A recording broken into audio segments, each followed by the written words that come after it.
नमस्कार शेतकरी मित्रांनो, कर्जमाफी योजनेच्या संदर्भातली एक महत्त्वाची माहिती समोर आलेली आहे। शेतकरी मित्रांनो, बऱ्याच महिन्यांपासून शेतकरी बांधव कर्जमाफीची वाट पाहत होते। अखेर ती प्रतीक्षा आता संपलेली आहे, कारण आता विधानसभेतून जे पावसाळी अधिवेशन चालू आहे तिथे मुख्यमंत्र्यांनी एक मोठी घोषणा केली आहे। मित्रांनो, ती मोठी घोषणा काय आहे तर बघा, शेतकरी कर्जमाफीचा प्रत्यक्ष लाभ आता वितरणास सुरुवात करण्यात येणार आहे। आणि ही सुरुवात झाल्यानंतर कोणत्या शेतकऱ्यांना या कर्जमाफीचा लाभ मिळणार आहे, सविस्तर माहिती या व्हिडिओच्या माध्यमातून आपण जाणून घेणार आहोत। व्हिडिओ तुम्ही शेवटपर्यंत बघा आणि आपल्या शेतकरी मित्र या यूट्यूब चॅनलला तुम्ही अजूनही सबस्क्राईब केलं नसेल तर आता सबस्क्राईब करा। या महत्त्वाकांक्षी योजनेच्या निधीचे अत्यंत जलद आणि पारदर्शक पद्धतीने वितरण करण्यासाठी बँक ऑफ महाराष्ट्रामध्ये विशेष पूल बँक खाती उघडण्याचा महत्त्वपूर्ण निर्णय शासनाने घेतला आहे। या मध्यवर्ती खात्यांमध्ये शासनाचा निधी जमा होताच अवघ्या 24 तासांच्या आत तो पात्र शेतकऱ्यांच्या वैयक्तिक कर्ज खात्यात वर्ग करणे बँकेला बंधनकारक करण्यात आले असून, योजनेची अंमलबजावणी पूर्ण होताच ही विशेष खाती तातडीने बंद करण्याचे निर्देशही देण्यात आले आहेत। प्रशासकीय सूत्रांनी दिलेल्या माहितीनुसार हे विशेष पूल बँक खाते म्हणजेच अनेक उपखाती किंवा संस्थांचा निधी एकत्र व्यवस्थापित करणारे मध्यवर्ती खाते असून, ते सहकार आयुक्त व निबंधक सहकारी संस्था महाराष्ट्र राज्य पुणे यांच्या अधिकृत नावाने सुरू केले जात आहे। बँक ऑफ महाराष्ट्राच्या मुंबई येथील गव्हर्नमेंट बिझनेस ब्रँचमध्ये हे खाते उघडण्यास येत असून, या एकाच मुख्य खात्याच्या माध्यमातून संपूर्ण राज्यातील पात्र शेतकऱ्यांच्या कर्जमाफीच्या निधीचे नियंत्रण, संनियंत्रण आणि थेट वितरण केले जाणार आहे।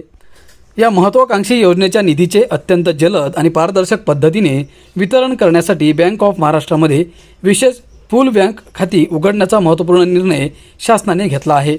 या मध्यवर्ती खात्यांमध्ये शासनाचा निधी जमा होताच अवघ्या 24 तासांच्या आत तो पात्र शेतकऱ्यांच्या वैयक्तिक कर्ज खात्यात वर्ग करणे बँकेला बंधनकारक करण्यात आले असून, योजनेची अंमलबजावणी पूर्ण होताच ही विशेष खाती तातडीने बंद करण्याचे निर्देशही देण्यात आले आहेत।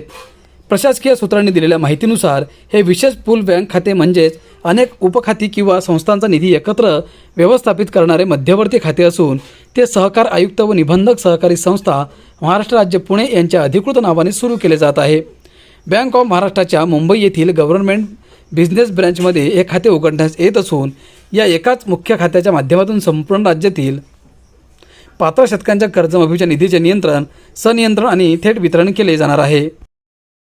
शेतकरी अडचणीत असेल तर त्याला कर्जमाफी दिली पाहिजे हे ठरवलं। त्यानंतर सरकारनं कर्जमाफीचा निर्णय घेतला। कर्जमाफी आणि प्रोत्साहनपर अनुदानाचा निर्णय सरकारनं घेतला। महायुती सरकार दरवर्षी 25,000 कोटी रुपयांची वीज माफी करते। दरवर्षी हे पैसे दिले जातात असेही फडणवीस म्हणाले। 2008 देशांमध्ये कर्जमाफी झाली, त्यानंतर 2019 आपण महाराष्ट्रामध्ये कर्जमाफी जाहीर केली। 2008 नंतर आता 2009 मध्ये देखील आपण ज्यावेळेस आणली त्यावेळेस 2008च्या माफीमध्ये जे समाविष्ट होते त्यांना आपण वगळलं आणि इतरांना आपण 20,000पर्यंत, त्यावेळी 2008 मध्ये ज्यांना कर्जमाफीचा लाभ मिळाला नाही किंवा मिळाला त्यांना 2009 मध्ये वगळलं होतं। 2026 आणि 27च्या कर्जमाफी परतफेड केली पाहिजे अशी अट टाकली होती। ज्यांना प्रोत्साहनपर लाभ देतोय त्यांनी कर्ज वेळेत भरले पाहिजे अशी भूमिका त्यामागील होती असं फडणवीस म्हणाले। सातत्याने या संदर्भात अटी शर्ती असल्याच्या तक्रारी देखील केल्या जात होत्या।